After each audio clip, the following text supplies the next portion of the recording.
Les internautes, 3W Boboko ya Boka. Boboko ya Boka 3W.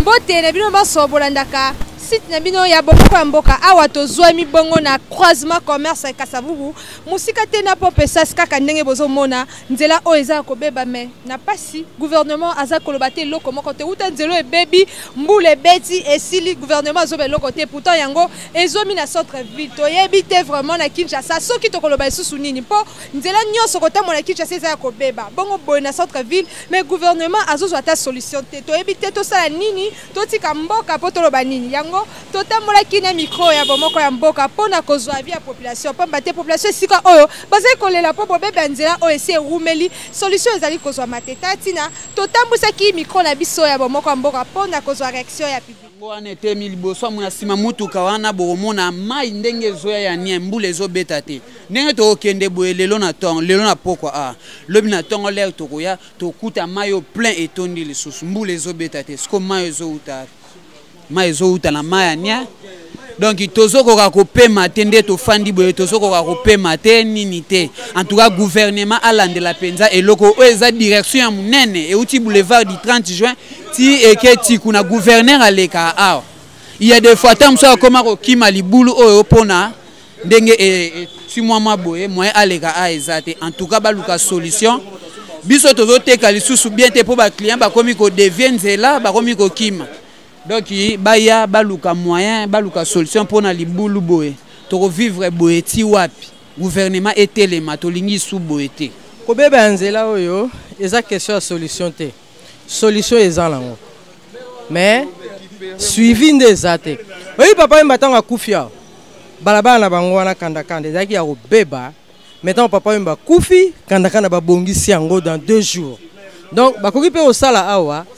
Mais biso ne photo bonde la kaka nzambe akotisa makanisa malamu na mtema ya bakonzi po basalela biso misala oyo peu importe mboka déjà eza na mai tozalaka déjà na mai na biso na sama bele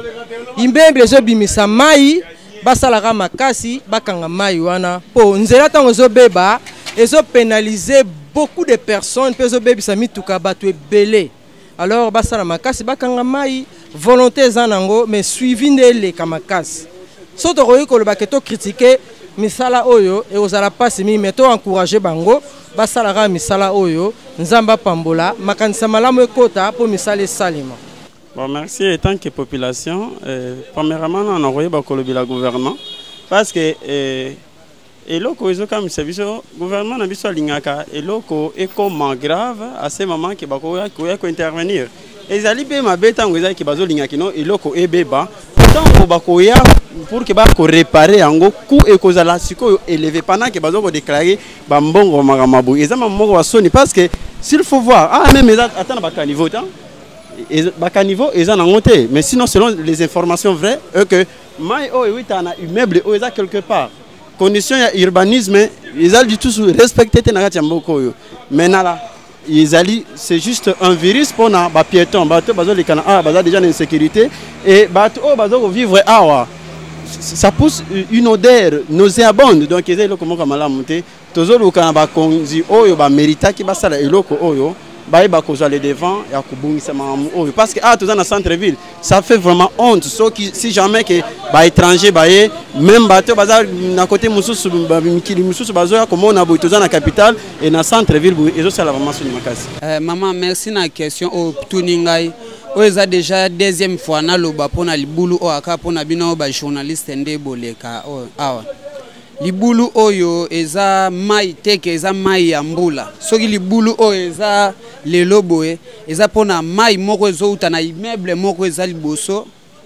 oyo ya chocolat wana eza mai oyo ya nie eza mai ya nie soko tali pe source nango eza place wana ti mai ndenge ezoya soki ozomona bien mikolo mbula ezobeta te mais libulu oyo eza créé par mai wana ezoutaka ya nie eza mai ya nie mai ya nie sikoyo gouvernement na biso eza wapi